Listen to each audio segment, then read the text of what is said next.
សម្ដេចតេជោហ៊ុនសែនកិច្ចព្រមព្រៀងសន្តិភាពរវាងកម្ពុជាថៃជាការប្រមូលផលដើមរដូវនៃយុទ្ធសាស្ត្រស្ងាត់តែមិនស្ងៀមរបស់សម្ដេចបវរធិបតីហ៊ុនម៉ាណែត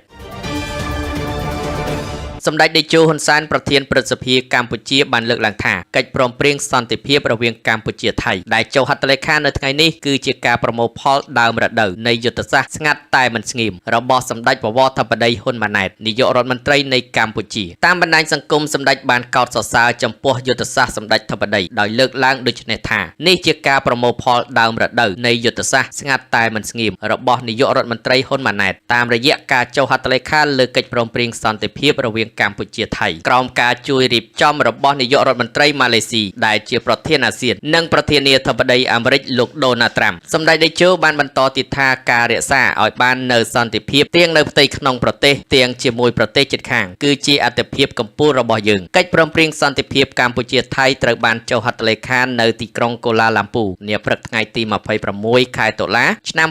2025នេះដោយសម្ដេចមហាបវរធិបតីហ៊ុនម៉ាណែតនាយករដ្ឋមន្ត្រីកម្ពុជានិងលោកអនុទានច័ន្ទវីរៈគុលនាយករដ្ឋមន្ត្រីថៃដោយមានការចូលរួមធ្វើជាសាក្សីពីលោកដូណាល់ត្រាំប្រធានាធិបតីសហរដ្ឋអាមេរិកនិងនាយករដ្ឋមន្ត្រីម៉ាឡេស៊ីជាសាក្សីសូមបញ្ជាក់ផងដែរថាពាក់ព័ន្ធនឹងបញ្ហាចំនួនតាមបណ្ដោយព្រំដែនកម្ពុជាថៃនាពេលកន្លងទៅសម្ដេចមហាបវរធិបតីហ៊ុនម៉ាណែតបានបញ្ជាក់ថារាជរដ្ឋាភិបាលស្ងាត់តែមិនបាននៅស្ងៀមនោះទេរាជរដ្ឋាភិបាលបានគិតគ្រប់មុខព្រួញទាំងអស់ដើម្បីដោះស្រាយទាំងកងទ័ពជនភៀសសឹកអ្នកវិលត្រឡប់មកពីប្រទេសថៃនិងមានគោលដៅសំខាន់គឺការពារអាយុជីវិតទ្រព្យសម្បត្តិទឹកដីនិងការស្ដារឡើងវិញនៅបរិស្ថានដែលអាចឲ្យប្រជាជនរស់នៅបានល្អប្រសើរឡើងវិញផងដែរ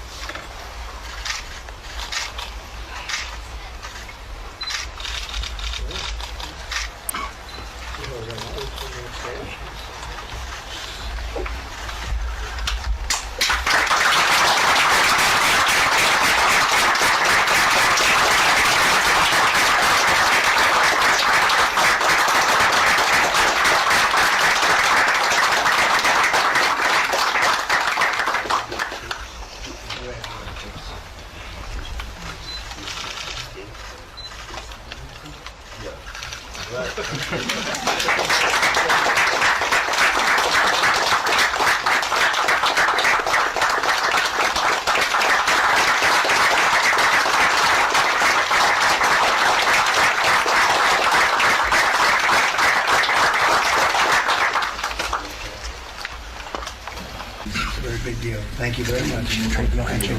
Thank you, Mr. President.